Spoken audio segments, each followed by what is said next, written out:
अस्सलाम वालेकुम dear student, welcome to the new YouTube channel Chem Talks with कुल and I am your chemistry teacher.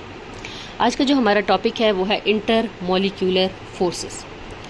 तो जैसा कि नाम से जाहिर है कि इंटर मॉलिक्यूलर यानी मॉलिक्यूल के दरमियान की फोर्सेस, या यूँ कह लें कि वो फोर्सेस, वो अट्रैक्टिव फोर्सेस जो मॉलिक्यूल्स को जोड़े रखती हैं या मॉलिक्यूल्स के दरमियान प्रेजेंट होती हैं, उन फोर्सेस को हम कहते हैं molecular forces.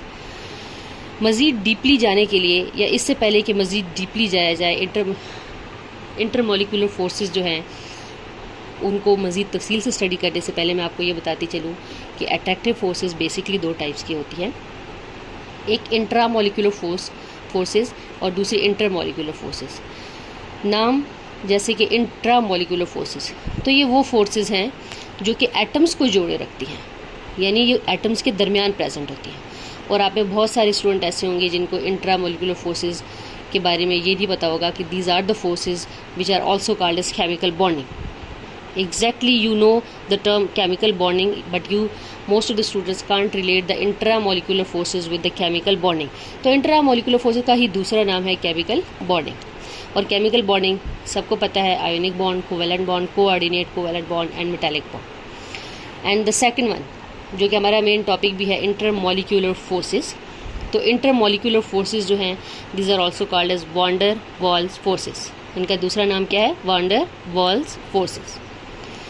So inter molecular forces, जैसे कि मैंने आपको बताया, the forces which holds the atom together are called intra molecular forces.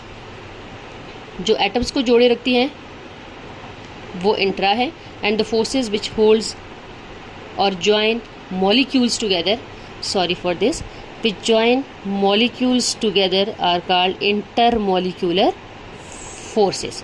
Okay, so let's take a compound. एक कंपाउंड लेते हैं जो कि एक कोवेलेंट कंपाउंड है। मैं बार बार ये चीज़ मेंशन कर रही हूँ कि these are the forces which are present between the molecules, और मॉलिक्यूल्स में एटम्स आपस में कोवेलेंटली बॉन्डेड होते हैं। और ये भी आपको पता होना चाहिए कि मॉलिक्यूल्स के दरमियान, जिन मॉलिक्यूल्स के दरमियान कोवेलेंट बॉन्ड होता है, वो मॉलिक्यूल जिन एलिमेंट से मिलकर बने होते हैं वो नॉन मेटल्स होते हैं। तो हम डायरेक्टली ये कह सकते हैं कि इंटर मॉलिक्यूलर फोर्सेस वो फोर्सेस हैं जो covalent compounds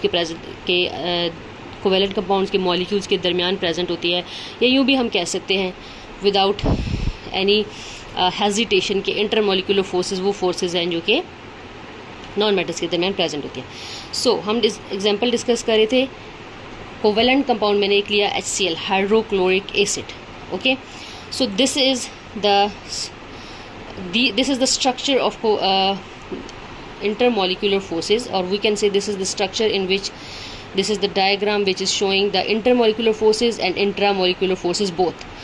Okay, one more thing जो आपको मैंने नहीं बताई कि intramolecular forces are denoted by the solid line and intermolecular forces जो कि हमारा main topic भी है, these are denoted by the dotted lines. Okay, so this is the structure which is showing the both inter and intramolecular forces.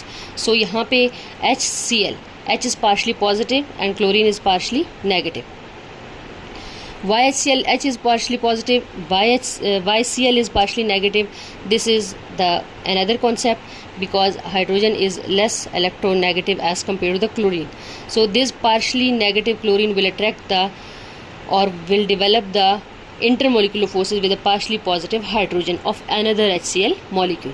So this single bond H between the H and Cl, this single bond, this is intramolecular force. Again, one of the another HCl molecule, the force between the H and Cl, this is also intramolecular forces.